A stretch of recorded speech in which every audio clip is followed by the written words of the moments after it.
একটাও নাই। আর যখন মানুষ এই অবস্থা হয় তখন তার মধ্যে অহংকার আসে। কথা বলেন ঠিক কি? এই অহংকার আসার কারণেই বলে, আরে কে আমাকে সরায় কে? এই একই কথা বলেছে নমরুদ, এই একই কথা বলেছে ফেরাউন, এই একই কথা বলেছে আবরাহা।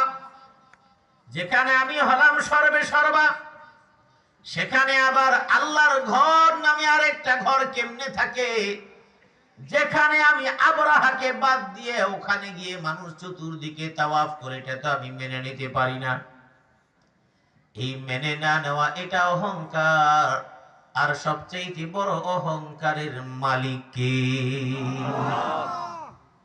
আল্লাহ বলেছেন, লিমানিল মুলকুল ইয়াউম।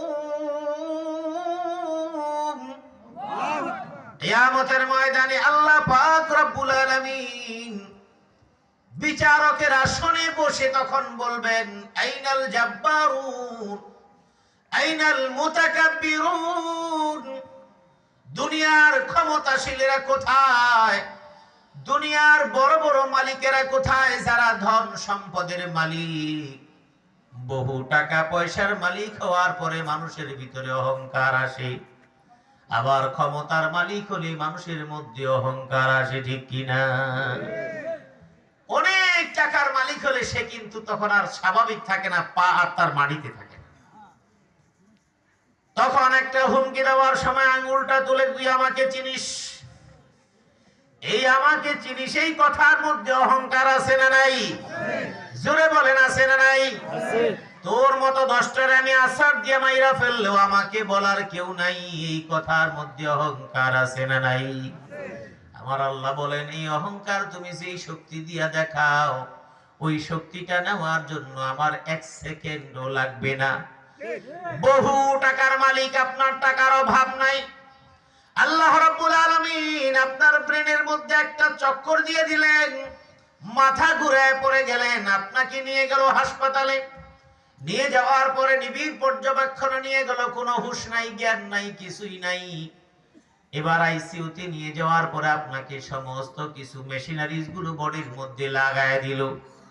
টাকা নিয়ে আপনি হাসপাতালের আইসিইউর বাইরে দাঁড়ানো, চেক বই নিয়ে মানি ব্যাগের মধ্যে দাঁড়ানো। আপনার স্ত্রী, আপনার ভাই, আপনার বাবা, যে যেই সম্পর্কের হোক না কেন, ডাক্তারকে বললেন, যত টাকা লাগে আপনি চেষ্টা করেন আমার বাবাকে বাঁচান, যত টাকা লাগে আমার স্ত্রীকে বাঁচান, যত টাকা লাগে আমার কলিজার টুকরা সন্তানকে বাঁচান।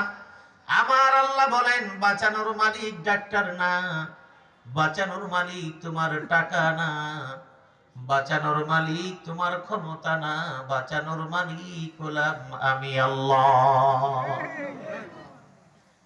বহু টাকার মালিক, খাবার দাবারের কোনো অভাব নাই, কিন্তু হাসপাতালের মধ্যে অবস্থা এমন হয়ে গেল, ডাক্তার বলল কোনো খাবার দেয়া যাবে না, নলে খাওয়া লাগবে। ও আমার ভাইরা, আপনার অহংকার কোথায় গেল? টাকা কোথায় গেল? বিত্ত বৈভব কোথায় গেল? এই জন্য একজন মানুষ যখন সুস্থ থাকে, তার চাইতে বড় নিয়ামত প্রাপ্ত কোনো মানুষ আর নাই, ঠিক কিনা? তাহলে এখন আপনি বলেন, আগেই বালা ছিলাম, জুতার পিটানি একটাও মাটি পড়বো না, কোমর থেকে খুলে ফেলা হবে। কারণ আল্লাহ বলবেন, আমি তোমাকে কি দেই নাই? আলাম নাজআল লাহু আইনাইন। ও নাফরমান, তুই বলেছিস তুই ভালো ছিলি না। আলাম নাজআল লাহু আইনাইন, আমি কি তোর 2টা চক্ষু আমি সুন্দরভাবে রাখি নাই? চোখ দিয়ে তুই দুনিয়াটা দেখছিস। বলবে, আল্লাহ আমি দেখেছি। আল্লাহ বলবেন, ওই ইসলামিয়া চক্ষু হাসপাতালে যাও, বড় বড় হাসপাতালগুলোতে যাও, গিয়ে দেখো চোখ যাদের সমস্যা আছে, চোখে দেখে না, তাদের কান্নায় জমিন এবং আসমান আর্তনাদে ভারী হয়ে যায়। কিন্তু আমি আল্লাহ তোমাকে কোন রকমের বিনিময় ছাড়া চোখের আলো তোমাকে আমি দিয়েছি। তোমার চাইতে বড় নিয়ামত প্রাপ্ত দুনিয়ায় আর কেউ নাই। ও আমার ভাইয়েরা বাবারা, যদি আপনারও বিশ্বাস না হয়, আপনার এই এলাকায় অনেক বড় বড় হসপিটাল আছে, যদি আপনি বিশ্বাস না করেন, আপনি ঢাকায় যখন যান তখন আপনি কিডনি হাসপাতালে একটু যাবেন। ওই হাসপাতালে গিয়ে দেখবেন 14 বছর 7 বছর থেকে শুরু করে 97 বছর পর্যন্ত রোগীরা আছে। 17 বছরের মেয়েটাও লাইনে, 22 বছরের মেয়েটাও লাইনে, আবার এক বাচ্চার মা সেও লাইনে, আবার এক বাচ্চার বাবা সেও লাইনে, আবার যেই ছেলেটা এখনো কলেজের গন্ডি পার হয় নাই সে এখন লাইনে। ভালো মতো তাকিয়ে জিজ্ঞেস করেন, ভাই কেন এখানে? বলে ডায়ালিসিসের জন্য সিরিয়াল।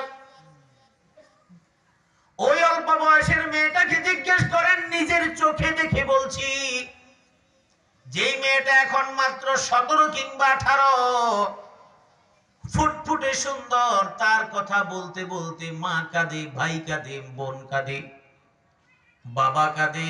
দুনিয়ার মধ্যে আমার এই সুন্দর মেয়েটাকে আল্লাহ এত কঠিন রোগ দিলেন, ডায়ালিসিসের মতো কাজ করা লাগে। আর একজন রোগী যখন ডায়ালিসিস করা লাগে, রোগীও বুঝে, আত্মীয় স্বজনও বুঝে, এই ডায়ালিসিস হয়তো করা লাগবে 1 বছর, 1 মাস, 5 মাস, 2 বছর, কিন্তু এটার ফাইনাল রেজাল্ট একটাই, এখান থেকে আর ভালো হওয়ার কোনো সম্ভাবনা নাই। এখন যদি আপনাকে প্রশ্ন করা হয়, আপনার শরীরের মধ্যে কিডনি ঠিক আছে, আপনি বলেন হুজুর কিডনি ঠিক আছে। এবার যদি বলি কেমন আছেন, আর আপনি যদি বলেন বেশি ভালো নাই, আমার আল্লাহ আপনার জন্য নারাজ হয়ে গেলে আপনার কিডনি থাকবে কিন্তু আপনার অন্য কিছু থাকবে না। সারা দুনিয়ার বিনিময় দিলেও আপনি আপনার একটা অঙ্গের প্রতিস্থাপন করতে আপনি পারবেন না। لئن شكرتم لأزيدنكم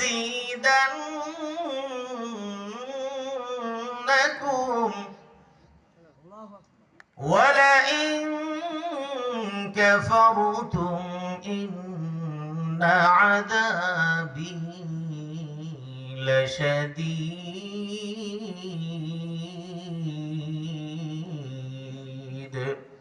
الله أكبر।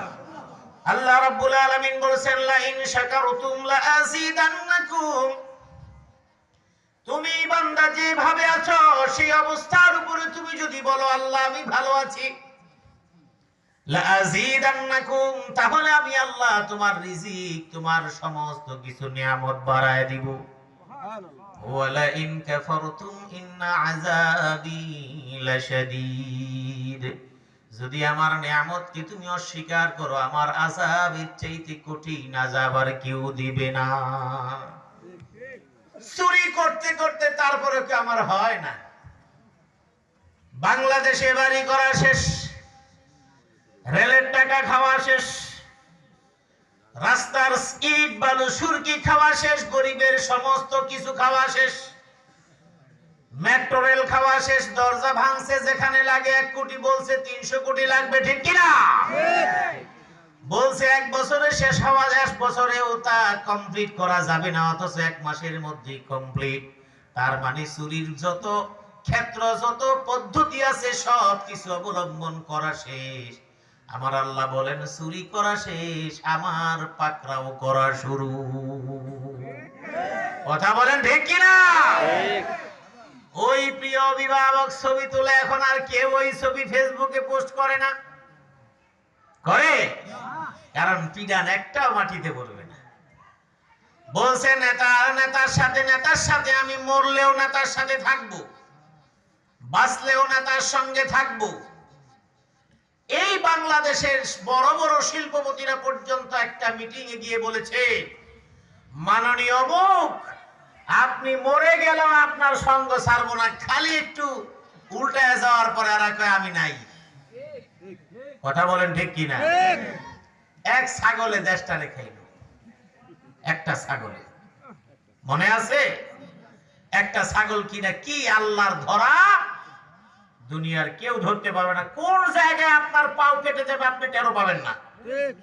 এই জন্য আপনাকে বলছি, আমাকে বলছি, কোন কাজের ব্যাপারে কোন পরিকল্পনাকেই চূড়ান্ত মনে করবেন না। মনে রাখবেন আপনার একটা সামান্য ভুল, এই ভুলের কারণে আপনার জীবন বরবাদ হয়ে যাবে যদি আল্লাহ আপনাকে সাহায্য না করেন। ঠিক। একটা কথা মনে করি দেই, এ দেশের এই 18 কোটি, এখন তো আর 18 কোটি নাই, শুনলাম এখন এই বাংলাদেশের লোক সংখ্যা 40 কোটি।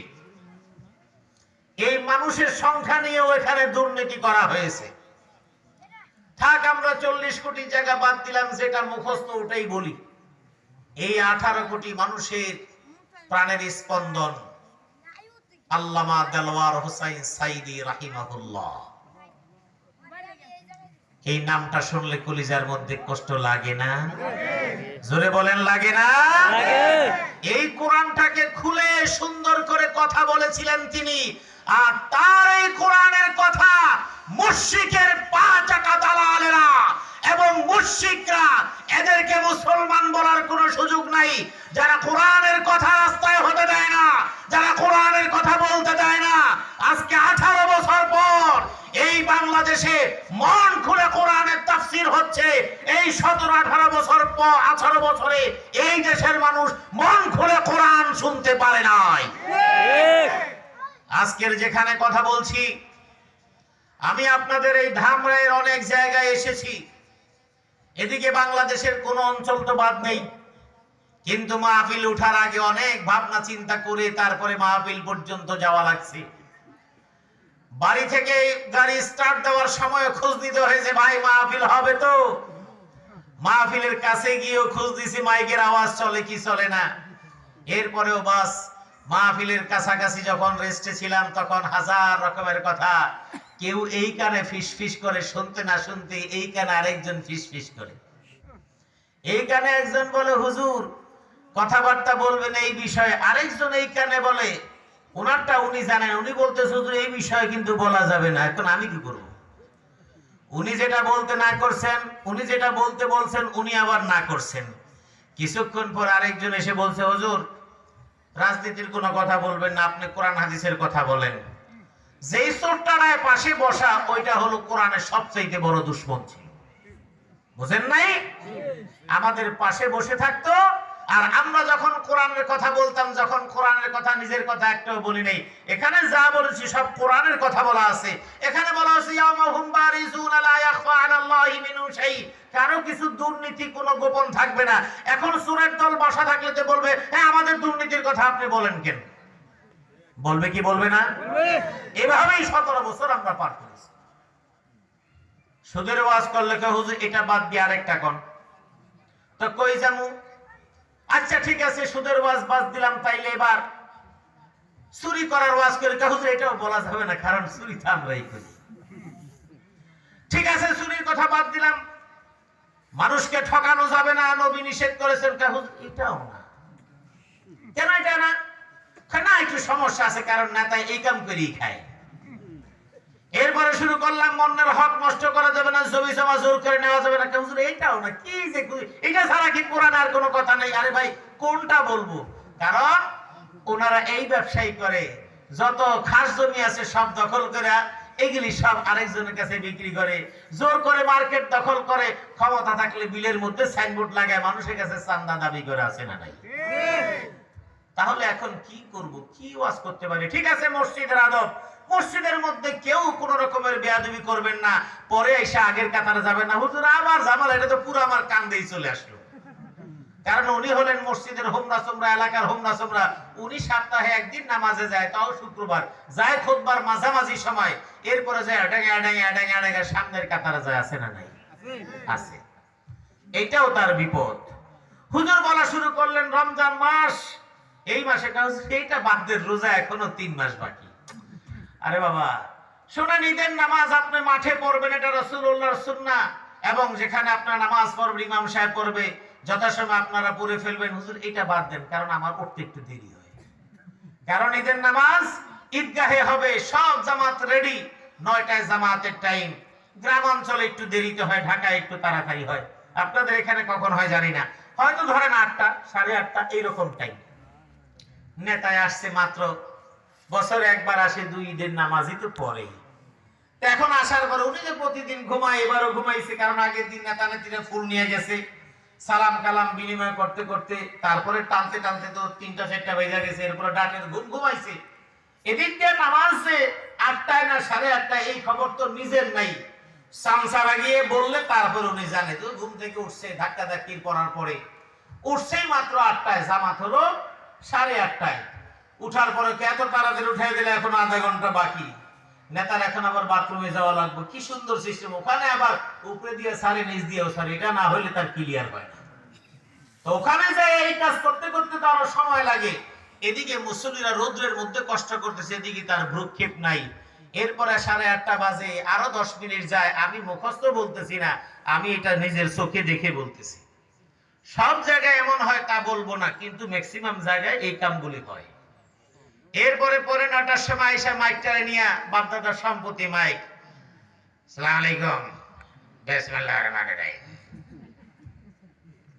কোনো আগাও নাই মাথাও নাই, জীবনে 2টা জিনিস এটাই শিখে নাই, তোর জীবনটাই বরবাদ। কথা বলেন ঠিক কি না? আসসালামু আলাইকুম এই শব্দটা তুই শিখলি না, আসসালামু আলাইকুম কি খায় আল্লাহই জানে, বিসমিল্লাহির রহমানির রহিম। গলাটা তো একটু সুন্দর হয়, সব নষ্ট। কারণ এই ড্রেন দিয়ে যেই মাল গেছে, ওই মাল গেলে ওই জায়গা ভালো থাকে না। কথা কয় না কেন? জোরে বলেন ঠিক কি না? কই আমরা তো প্রত্যেক রাইতে 2 ঘন্টা করে চিল্লাই। এই যে আজকে চিল্লাইতেছি, ওনারা চা সাজছে, চা খাই না। গতকালকে মোহাম্মদপুরে চিল্লাইছি 1.5 ঘন্টা। এর আগে টাঙ্গাইল নাগরপুর চিল্লাইছি 2 ঘন্টা। আর আমাদের চিল্লানি তো আসতে না, জোরেই তো হয় নাকি? তারপরেও তো আমাদের শব্দটা তো এরকম হয় না, বিসমিল্লাহির রহমানির রহিম, এটা হয় না। টিটকারি করি না। এই গলা আল্লাহ দিয়েছেন, এটার যত্ন করার দায়িত্ব আমার। এটা কার নিয়ামত? এই জায়গা দিয়ে মাল যদি খারাপটা দেই তাইলে ঠিক থাকবো না? খারাপ মাল দেওয়া নিষেধ করে দিয়েছেন কে? এখানে ভালো মাল দিতে বলছে, খারাপ মাল ভেজাল মাল দেওয়া যাবে না। আল্লাহ বলছেন তুমি যা করবা সব আমি দেখি। ইন্না রাব্বাকা লাবিল মিরসাদ। যখন মন্ত্রণালয় দায়িত্ব পায়, ক্ষমতা পায়, তখন আল্লাহ আমার ইজ্জত দিছে, বলে কি বলে না? আমি নিজে এরকম বহুত ওয়াজ শুনছি, বহু ওয়াজ আমি শুনেছি। যখন ক্ষমতার মজা পায়, তখন তারা অনেকেই কুলিল্লাহুম্মা মালিকাল মুলকের তাফসীর তারা নিজেরাই করেছেন। দীর্ঘ সময়ের পরে আমি এই চিন্তা করলাম, সেই তাফসীরের ব্যাখ্যা এটা তো কোরআনেই দেওয়া আছে। আল্লাহ রাব্বুল আলামিন বলেন, ইন্না রাব্বাকা লাবিল মিরসাদ। তুমি যা করো তোমার পিছনে আল্লাহ ওত পেতে আছেন, তোমার সব কিছু দেখার জন্য আল্লাহ রাব্বুল আলামিন তাকিয়ে আছেন। এই ওত পেতে থাকার মানে কি? ওত পেতে থাকার মানে হলো কোন কৌশল অবলম্বন করে আমার আল্লাহর দৃষ্টি সীমানার বাইরে তুমি যেতে পারবে না। এটা কেমনে? আপনি রাতের গভীরেও যদি অন্যায় করেন, পৃথিবীর কেউ নাই, কোন মানুষ দেখে না, আল্লাহ দেখে, বুঝলাম এটা আপাতত। কিন্তু আল্লাহ পাক রব্বুল আলামিন আপনার শরীরে হাত লাগায় দিয়েছেন, চোখ দিয়েছেন, কান দিয়েছেন, আপনার চামড়া দিয়েছেন, পা দিয়েছেন। আমার আল্লাহ বলেছেন এই প্রত্যেকটা অঙ্গ প্রত্যঙ্গ গুলো তোমার শরীরে আমি দিয়েছি। এটা শুধু অঙ্গ নয়, এটা হলো এক একটা সিসি ক্যামেরা। তার মানে হাতকে বলে দেওয়া হয়েছে তুমি দেখবা কিন্তু বলবা না, চোখকে বলা হয়েছে প্রতিবাদ করবা না, জিহ্বাকে বলা হয়েছে প্রতিবাদ করবা না, পাকে বলা হয়েছে যেদিকে যাবে তুমি যাবে কিন্তু প্রতিবাদ করবা না। যেই দিন তোমার কাছ থেকে আমি শুনতে চাইবো সব তুমি বলবা। কিয়ামতের ময়দানে জবানটাকে বন্ধ করে দিয়ে একে একে হাত পাও চোখ কান সবগুলোর জবানটা আল্লাহ চালু করে দিবেন। আল্লাহ রাব্বুল আলামিন বলছেন, হাত্তা ইদা জাউহা শাহিদা আলাইহিম سمعهم وأبصارهم وجلودهم بما كانوا يعملون আল্লাহ রাব্বুল আলামিন বলছেন এই অঙ্গ প্রত্যঙ্গগুলো যা জানতো সব বলে দিবে। অপরাধীরা যখন একত্রিত হবে তাদের সব প্রকাশ হয়ে যাবে। অপরাধীরা তখন অবাক হয়ে জিজ্ঞেস করবেন, ওরে গায়ের চামড়া এমন কি হলো যে আজকে সব বলে দিচ্ছিস? ওরে হাত আজকে কি হলো সব তুই বলে দিচ্ছিস? ওরে চোখ এতদিন তো কোনো কিছুই বলস নি, আজকে কেন বলে দিচ্ছিস? তখন এই অঙ্গ প্রত্যঙ্গগুলো সবাই জবান খুলে যাবে আর বলবে, আনতাকাল্লাহুল্লাযী আনতাকা কুল্লা শাই। আল্লাহ বলে দিচ্ছেন ওই দিন সমস্ত অঙ্গগুলোকে আল্লাহ জবান দিয়ে দিবেন। যে জবানটা আল্লাহ দিবেন ওই জবান দিয়ে মানুষ যেমন কথা বলেছে, হাসরের ময়দানে অঙ্গ প্রত্যঙ্গগুলো মানুষের মতো কথা বলবেন। এই শক্তিগুলো অঙ্গগুলোকে দিবেন কে? আল্লাহ। আমার ভাইয়েরা, এই জন্য সবচেয়ে বড় কৌশলী এবং সবচেয়ে বড় পরিকল্পনাকারী কে? মাস্টার মাইন্ড জমিনে না, মাস্টার মাইন্ড কোথায়? জোরে বলেন কোথায়?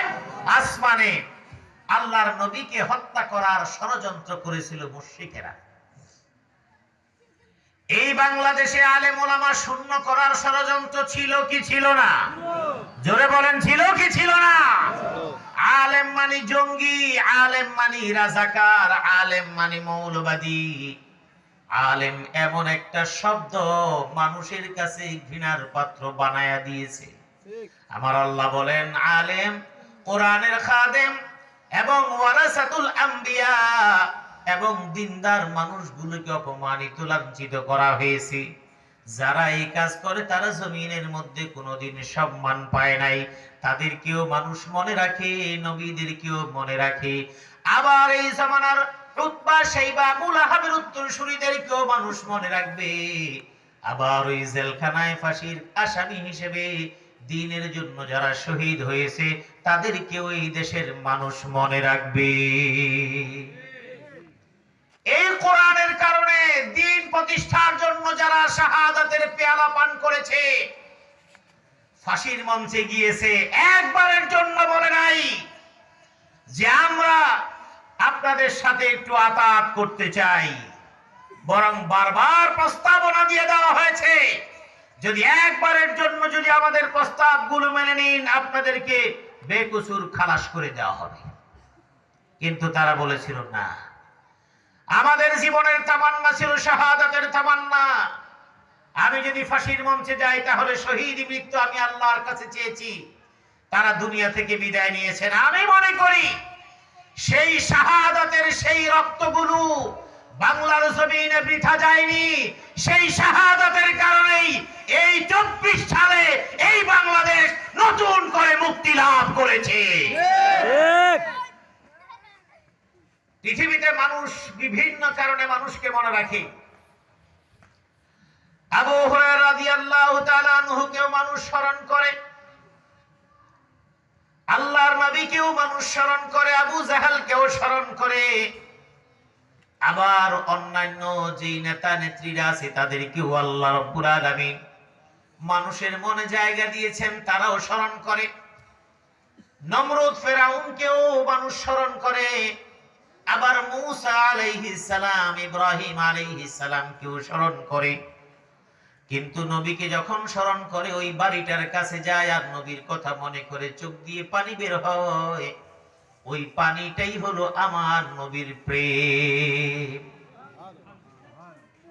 ওই গারে সুরের কাছে গিয়ে যখন একজন উম্মত, একজন নবীর আশিক যখন গারে সুরের দিকে তাকায় আর চিন্তা করে এত উপরে নবী কেমনে উঠলেন, গারে হেরার দিকে যখন তাকায়, রাস্তা বানিয়ে দেওয়ার পরেও যখন একজন সুস্থ সবল মানুষ উঠতে ঘন্টার উপরে সময় লেগে যায়, যখন ওই মুমিন চিন্তা করে এই উপত্যকাগুলো পাহাড়ি এলাকা, একটার পর একটা পাহাড় ডিঙিয়ে ডিঙিয়ে চিপা চাপা দিয়ে এই জায়গায় এসেছে, এখন সমান্তরাল রাস্তা দিয়েও যেতে আমাদের কষ্ট হয়। আর ওই জায়গায় খাদিজাতুল কুবরা রাদিয়াল্লাহু তাআলা আনহা নবীর কাছে দেখা করার জন্য উপত্যকাগুলো দুই পাহাড়ের চিপা চাপা দিয়ে এমন করে গিয়েছেন, ওই জায়গায় নির্জনে একাকী থেকেছেন। ওই পাহাড়ের আশেপাশে মানুষজনের কোনো বিচরণ ছিল না। একজন আশেক যখন ওই দিকে তাকান, তাকানোর পরে তার চোখের মধ্যে কোনায় পানি জমে আসে। আবার যখন বাইতুল্লাহ জিয়ারত করার পরে যখন বাইতুল্লাহর সামনে দাঁড়ান, মাকাম ইব্রাহিমের দিকে যখন তাকান, জাতির পিতা ইব্রাহিমের কথা মুমিনের স্মরণ হয়ে যায়। কথা বলেন ঠিক কিনা? কিন্তু যদি জাতির পিতা ভুয়া হয় তাহলে তার কোনো রক্ষা নাই। ওই মাকাম ইব্রাহিমে মুসলিম জাতির পিতার কথা মনে পড়ে যায়, হাতিমের মধ্যে গেলেও মনে পড়ে যায়। এরপরে যখন ওই রাসূলের যেই বাড়িটা ছিল ওখানে গেলে রাসূলের কথাও মনে হয়ে যায়। কিন্তু অত ঘোরাঘুরি করার পরে যখন পেটের মধ্যে চাপ লাগে, এবার খোঁজে কোন জায়গায় টয়লেট। মানুষ যখন দেখায় দেয় এই দিকটা দিয়ে যাও, ওই জায়গায় যাওয়ার পরে মানুষের স্মরণ হয় এটাও তো একটা বাড়ি, এটাও তো একটা মালিক ছিল, তার নাম হলো আবু জেহেল, সেটাও মানুষের স্মরণ হয়ে যায়। ঠিক কিনা বলে?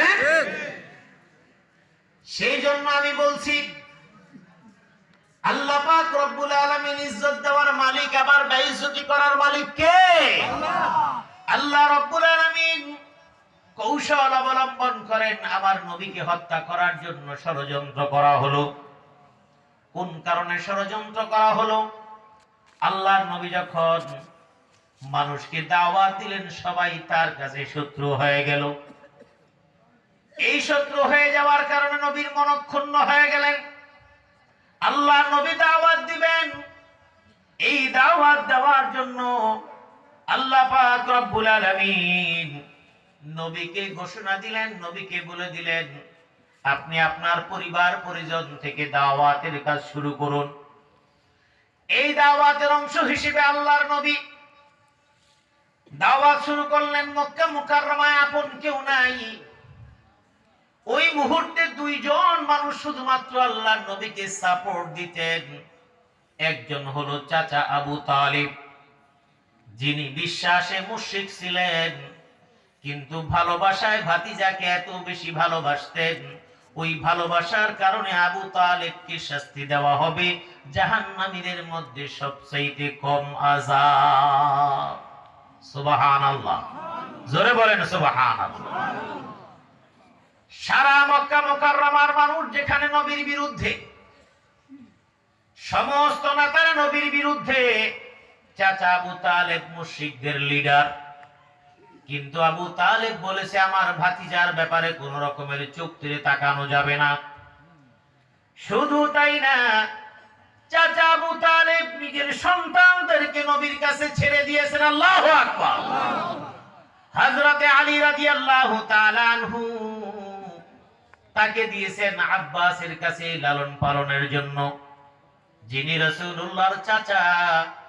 আব্বাস রাদিয়াল্লাহু তাআলা আনহুর কাছে পালক দিলেন, মানে পালতে দিলেন। কারণ ওই দুর্ভিক্ষের সময় চাচা আবু তালেব খুব অসহায় অবস্থা ছিল। আর ছোট্ট সন্তান জাফরকে দিলেন নবীর কাছে। জাফর ইবনে আবি তালেব আল্লাহর নবীর কাছে লালিত পালিত হলেন। ইতিহাস বলে 6 জন মানুষের চেহারার সঙ্গে আল্লাহর নবীর চেহারার কিছু মিল আছে।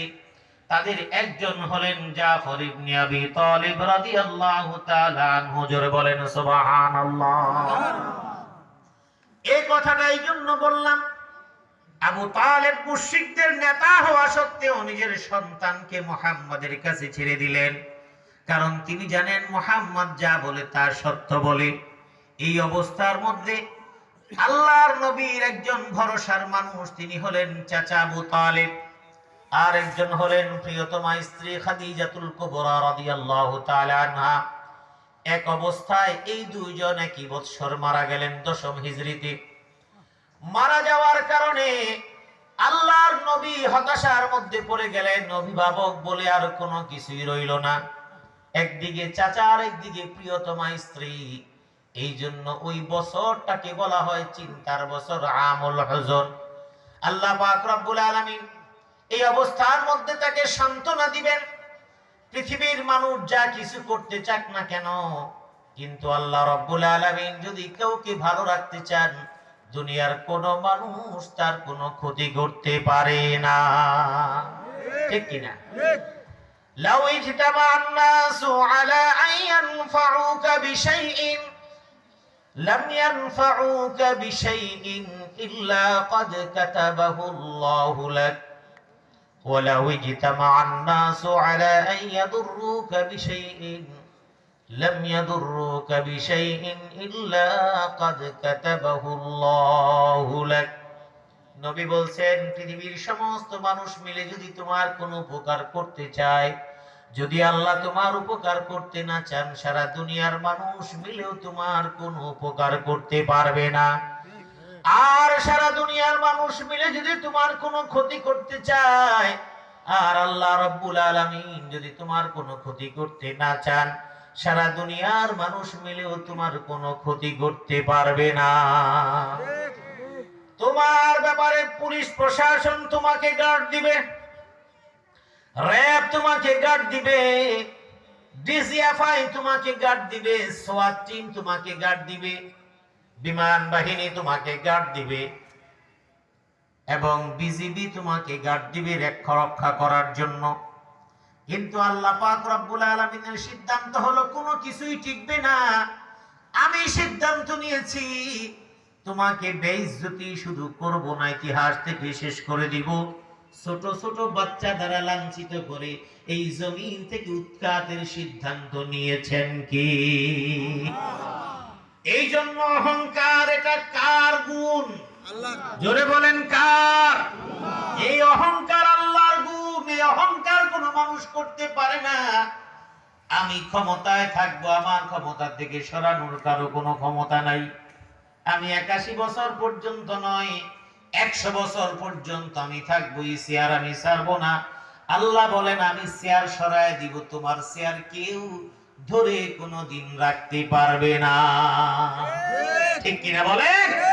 মানুষ চিন্তা করে নাই, মানুষ মনে করেছে মোটামুটি যতদিন বাঁচবো ততদিন এইটাই দেখতে হবে। কিন্তু আল্লাহ বলেন যে না, আমি যে কি পরিকল্পনা করে রেখেছি এটা তুই জানিস না, এই জন্য তোরা আমি ইতিহাস শোনায় দিই। আমরা যদি বলি আল্লাহ কি ইতিহাস শোনাবেন, এইরকম বহু ইতিহাস দুনিয়ার মধ্যে আল্লাহ পাক কোরআনে হাকিমের মধ্যে বলে শোনায় দিলেন। আমি পড়ি না, সেই জন্য জানি না, একটা শুধু বলি। আল্লাহ বলছেন সূরা ফিলের মধ্যে, তোমাকে আমি বলে দিলাম, ওই আব্রাহা অহংকার করেছে, আমি থাকতে এখানে আবার একটা আল্লাহর ঘর নামে কেমনে ঘর হয়? আমি যেই ঘর বানাইলাম এটাই হবে বিকল্প ঘর।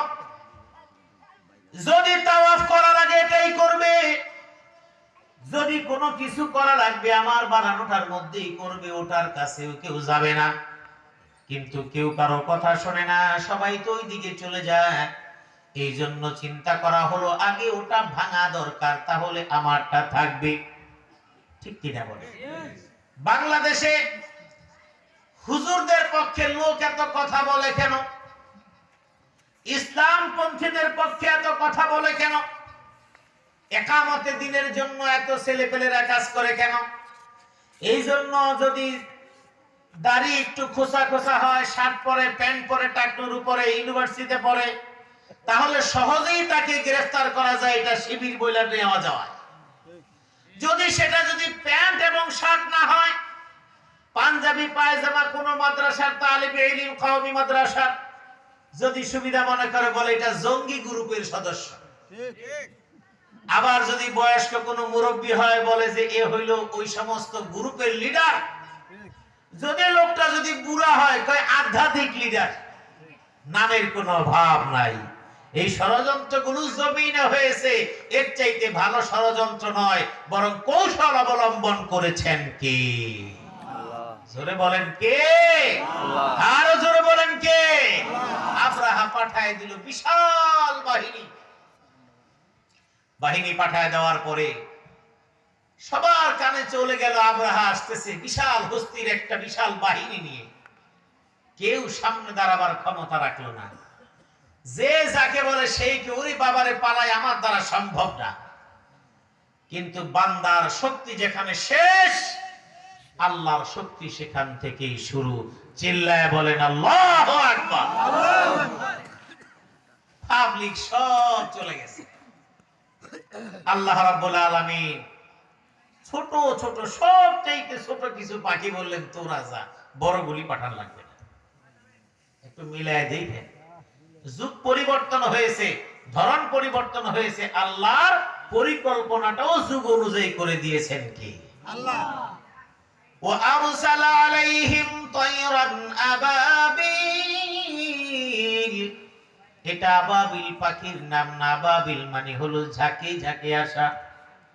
وَأَرْسَلَ عَلَيْهِمْ طَيْرًا أَبَابِيلَ, বড় বড় হস্তি হস্তি বাহিনী বাইতুল্লাহ ধ্বংস করার জন্য আসছে। আল্লাহ রাব্বুল আলামিন ঝাঁকে ঝাঁকে ছোট ছোট পাখি পাঠালেন। এত ছোট পাখি, এর চাইতে ছোট পাখি নাই। আল্লাহ রাব্বুল আলামিন তিনটা অস্ত্র পাখির সঙ্গে দিয়ে দিলেন। একটা হলো ঠোঁটে, আর দুইটা হলো দুইটা পায়ের মধ্যে, অর্থাৎ ওই যে নখ দিয়ে ধরে রাখে। ওই পাথরগুলো কেমন, একেবারে ছোট ছোট পাথর, এক একটা বুলেট। ওই পাথরগুলো একটা ঠোঁটে আর দুইটা দুই পায়ের মধ্যে ঝাঁকে ঝাঁকে পাখিগুলো উড়াল দিয়ে আসলো। আর উপর থেকে ওই পাথরগুলো ছেড়ে দিল, কোনো জোরেও ছাড়ে নাই। তারমিহিম বিহিজারাতিম মিন সিজ্জিল। আল্লাহ রাব্বুল আলামিন বলেছেন ওই পাথরগুলোকে উপর থেকে নিক্ষেপ করলো। হিজারাতিম মিন সিজ্জিল, সিজ্জিল কি? সিজ্জিল হলো মুফাসসিররা বলেছেন ওই পাথরের মধ্যে নাম লেখা ছিল, কোনটা কার মাথায় পড়বে সবকিছু লিখে দিয়েছেন কি? আর জোরে বলেন কে? আমাদের ঈমান তো মজবুত না, আমরা তো ইতিহাস জানি না। কথা প্রসঙ্গে একটু বলে তারপরে এখানে আসি। আল্লাহর নবী বদর যুদ্ধে লোক কয়জন? 313, তাই না? আর মুশরিকদের 1000। আল্লাহর নবী তাকায় দেখলেন এত বড় সৈন্য দলের সামনে আমরা সামান্য কিছু লোক, এটা তো পারবো না। তাহলে এখন কি করতে হবে? কোনো শক্তি নাই। আল্লাহর নবী চিন্তা করলেন আমার একটাই শক্তি আছে, সেটা হলো ঈমান, আর একটা হলো নির্ভরতা। সেটা কার উপরে? আল্লাহর উপরে। আল্লাহর নবী বদর প্রান্তরে আল্লাহর কাছে দোয়া করা শুরু করলেন। আল্লাহর নবী বদর প্রান্তরে দোয়া করলেন। বুখারীর হাদিস, নাজার নবিয়ুল্লাহি সাল্লাল্লাহু আলাইহি ওয়াসাল্লাম, নবী ওই বদর প্রান্তরে তাকায় দেখলেন মুশরিকদের বাহিনী 1000, ওয়া আসহাবুহু, আর তার সঙ্গী সাথী হলেন 300 ওয়া বিদআতা আশার। ওই মুশরিকটা হলো 1000, ওয়া আসহাবুহু 300 ওয়া বিদআতা আশার, আর নবীর সাহাবীর সংখ্যা হলো 310 জনের চাইতে একটু বেশি। এই শব্দের অর্থ হলো এই, তার মানে হলো 313 জন। এবার আল্লাহ নবী আল্লাহ পাক রব্বুল আলামিনের কাছে হাত তুললেন। হাত তুলে বললেন, ও আল্লাহ, আমি আপনার কাছে এমন একটা জিনিস চাই। আল্লাহুম্মা আতিনি বিমা ওয়া'আদতানি, ওগো আল্লাহ তুমি আমাকে যা দাও, যা তুমি ওয়াদা করেছো। আল্লাহ তুমি আমাকে যে অঙ্গীকার করেছো সেটা তুমি আমাকে দাও। এরপরে বললেন, আল্লাহ যদি তুমি আমাকে না দাও, ইনতুহলিক হাদিহিল ইসাবাতা ফিল আরদ, ওগো আল্লাহ তুমি যদি এই বদর প্রান্তরে যদি তুমি আমাকে সাহায্যের যে অঙ্গীকার তুমি করেছো সেটা যদি তুমি আমাকে না দাও, এই জমিনের মধ্যে তোমার এই বাহিনী রাস্তা নাবুদ হয়ে যাবে। লা তু'বাদ ফিল আরদ, এই জমিনের মধ্যে যদি এই বাহিনী যদি রাস্তা নাবুদ হয়ে যায়, আজকের পর জমিনের মধ্যে তোমার ইবাদত করার মতো, তোমার কথা উঁচু স্বরে বলার মতো কোনো শক্তি থাকবে না। ফাআমাদাহুমুল্লাহু বিল মালাইকা, আল্লাহ পাক রব্বুল আলামিন নবীর এই দোয়াকে কবুল করলেন। আর ওই দোয়া করতে করতে এক পর্যায়ে নবীর এই কাঁধে চাদরটা ছিল, চাদরটা পড়ে গেল। কারণ নবী এইভাবে দোয়া করছিলেন, চাদরটা গায়ের মধ্যে ছিল, এখান থেকে পড়ে গেল। আবু বকর সিদ্দিক রাদিয়াল্লাহু তাআলা আনহু আসলেন, এসে চাদরটাকে উঠায় দিয়ে রাসূলের পিঠের মধ্যে হাত রাখলেন আর বললেন, ওগো নবী, আপনার দোয়া আল্লাহ কবুল করবেন, নিশ্চিত আপনাকে আল্লাহ রাব্বুল আলামিন সাহায্য করবেন। সুবহানাল্লাহ। এর কিছুক্ষণের মধ্যে আল্লাহ পাক রব্বুল আলামিন ফাআমাদাহুমুল্লাহু বিল মালাইকা, আল্লাহ পাক রব্বুল আলামিন ফেরেশতা দ্বারা সাহায্য করলেন। শুধু সাহায্য করলেন না, বরং আয়াত নাযিল করে দিলেন, ইয তাস্তাগীসুনা রাব্বাকুম ফাস্তাজাবা লাকুম আন্নী মুমিদ্দুকুম বিআলফিন মিনাল মালাইকা বিআলফিন মিনাল মালাইকাতি মুরদিফিন। আল্লাহ রাব্বুল আলামিন বললেন, এই অবস্থায় বলে দিলেন, ফেরেশতা পাঠায় দিলেন এবং সেখানে জিবরাইল সহ আরো ফেরেশতারা সেখানে আসলেন এবং ফেরেশতাদের দল আসলো এবং সেই জিহাদের ময়দানে আল্লাহ পাক রব্বুল আলামিন সাহাবায়ে কেরামকে বিজয় দান করলেন। মুশরিকদেরকে যখন ধরে আনা হলো, মুশরিকদের মনের মধ্যে প্রশ্ন, আর তাদেরকে সাহাবায়ে কেরাম জিজ্ঞেস করলেন, তোমরা তোমাদের অস্ত্র শস্ত্র ফেলে তোমরা দৌড়াচ্ছিলে কেন? এবার মুশরিক বন্দী যারা, তারা বলল, তোমাদের আগে তোমরা যেই কাতারবদ্ধ হয়ে সামনের দিকে ছিলে, তোমাদের সামনে সাদা পোশাকধারী, সাদা পাগড়িওয়ালা ওই মানুষগুলো কারা? যারা অনেক বড় বড় আমাদের দিকে তরবারি নিয়ে আসছিল।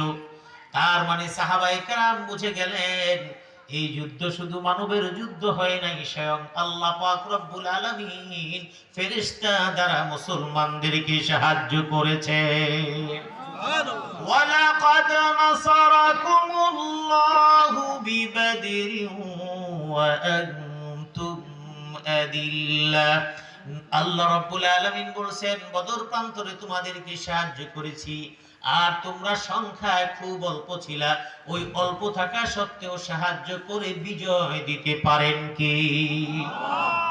ওই আব্রাহার বিশাল বাহিনী ছোট ছোট পাখির ওই নুড়ি পাথরগুলো উপর থেকে নিক্ষেপ করেছে, মাথার উপর দিয়ে পড়েছে, হাতিগুলোর উপরে পড়েছে, মানুষের উপরে পড়েছে, মাথা দিয়ে পড়েছে, পায়খানার রাস্তা দিয়ে বের হয়ে তারা শেষ হয়ে গেছে।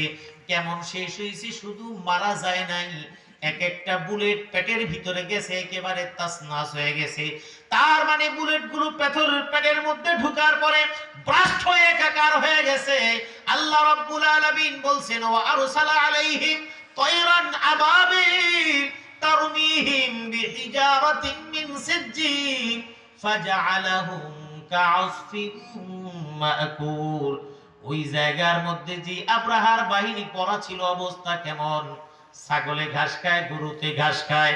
ওই ঘাস খাওয়ার পরে ওই চাবানো ঘাসগুলো মাটির মধ্যে ফেলে রাখলে যেমন দেখা যায়, ওই মানুষ এবং বিশাল হস্তি বাহিনী চাবানো ওই দুবলার মতো ফেলে দিয়েছেন কি? এই জন্য অহংকার করে রাজনৈতিক দলগুলো ব্যর্থ, বাংলাদেশের 17-18 কোটি মানুষ ব্যর্থ।